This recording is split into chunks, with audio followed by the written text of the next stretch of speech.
Hello, ladies and gentlemen. This is William Hindman, and this is Just Force 911, where we look at how our public officials do their job or they don't. Hey, today we have one out of Missouri where they're trying to change the laws on traffic infractions.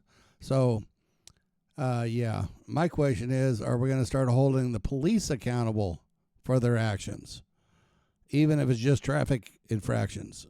Because they don't use turn signals. They brake and do U-turns in the middle of the street without their lights on. Excessive speed, reckless driving, you name it. So if we're going to hold them responsible, then yeah, okay. But without it, why bother? Hey, do me a favor. Go over and subscribe to my channel. Hit the like and share button and the thumbs up, thumbs down so I know if you guys like it. And leave me a comment. Now let's get on with the video. We keep clawing back the accountability and we don't stand up and we don't say right is right, wrong is wrong. And if you do wrong, there are consequences for those actions. Where do we go as a society? Just weeks after a new Missouri law peeled back certain consequences linked to traffic violations, law enforcement is sounding the alarm. Tonight, the police chief of Missouri's fifth largest city is questioning the bill's sponsor. Thanks for joining us. I'm Bria Leff. And I'm John Holt. The concern is regarding the recourse municipalities have when enforcing traffic tickets. Fox 4's Malik Jackson joins us live from Midtown overlooking I-35 near downtown. And Malik, while it's still a bit early to know the new law's impact, it has both sides talking literally to each other. That it does, John and Bria. The police chief in Independence, Adam Dustman, calls the bill, quote, nonsensical, while the sponsor of the bill, State Senator Tony Luetkemeyer, believes that this is the balance, the right balance between civil and criminal liability. The bottom line is that this is the law, but police departments here in the state of Missouri believe it makes their job harder. For most of us, when we see those lights flashing behind us, no doubt there is some level of fear. What have I done?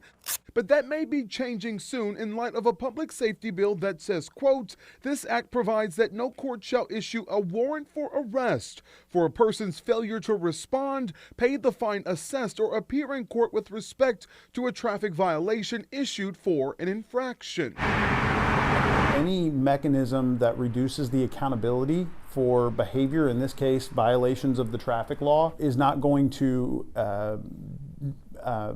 dissuade people from violating the law. If anything, it's going to incentivize them to continue to violate the law. The sponsor of this bill, Republican State Senator Tony Luetkemeyer, however, disagrees, saying the idea is that people should no longer go to jail for low-level crimes. But Independence Police Chief Adam Dustman has his thoughts as well. My concern is that these are people that shouldn't be on the street. If we are continuing to reduce the accountability of these offenders who have shown a propensity to violate the law, are we really keeping our streets safe? What I would say in response to that is, municipal police departments, of course, are able to, send cases that they can't handle in municipal court to county prosecutors. They're overloaded just like we're overloaded. So to add more to their plate, or to assume that more can be added to their plate, is fantasy, I think, in practice.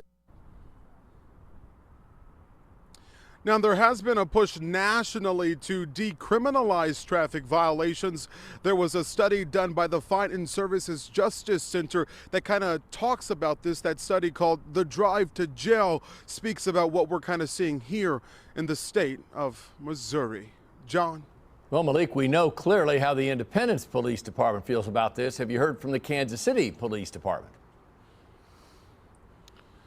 Yeah, we actually reached out to them late last night and early this morning. They got back to us early this afternoon, and that statement now is on your screen. They say that we have and will continue to enforce traffic laws across our city. Careless driving, speeding, seatbelt usage has led to far too many traffic fatalities in this city. Those will remain priorities for traffic enforcement. But again, Dustman's concern here is that the recourse now that will exist for municipal courts is just not enough. Putting liens is just not enough to address the problem that is so crucial to all of us, and that's safety on our roadways. John. Malik Jackson, live in Midtown tonight. Malik, thanks. We keep clawing. Now, let's not discuss about the amount of revenue that this makes for the police department or the state. Yeah.